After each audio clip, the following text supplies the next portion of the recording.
শাসিত ভারতবর্ষের স্বাধীনতা সংগ্রামে অন্যতম জাতীয়তাবাদী প্রভাবশালী ব্যক্তি ভগৎ সিং, যাহার জীবন সংগ্রাম মাতৃসম ভারত মাতাকে এনে দিয়েছেন স্বাধীনতার স্বাদ। তার এরূপ বিপ্লবী মনোভাব ভারতীয় যুবকদের মধ্যে জাতীয়তাবাদের উন্মেষ ঘটায়।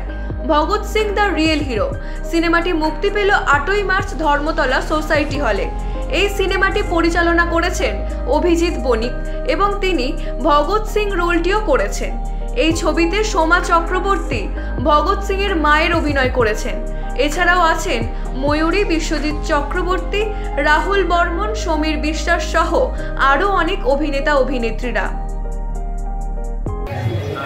আমি ছবিতে ক্যামেরা করছি, তো বলবো ভালো লাগছে। আজকে রিলিজ হলো ভগৎ সিং, আপনারা দেখুন সবাই। ছবিটা খুব আমরা সেরকম খুব একটা বাজেট পাইনি, কিন্তু কম বাজেটের মধ্যে চেষ্টা করছি ভালো ছবি বানাতে। আপনারা হলে আসুন, ভালো আছে দেখুন এবং দেখুন ভালো লাগবে ছবিটা।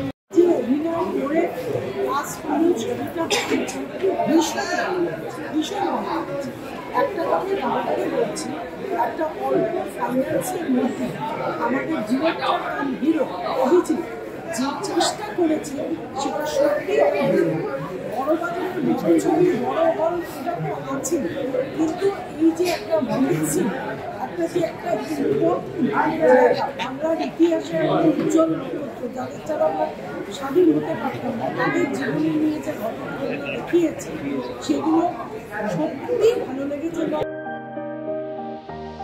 কলকাতা থেকে সুদেব সাহার report, U Bangla TV. U Bangla TV হৃদয় ছুঁয়ে যায়।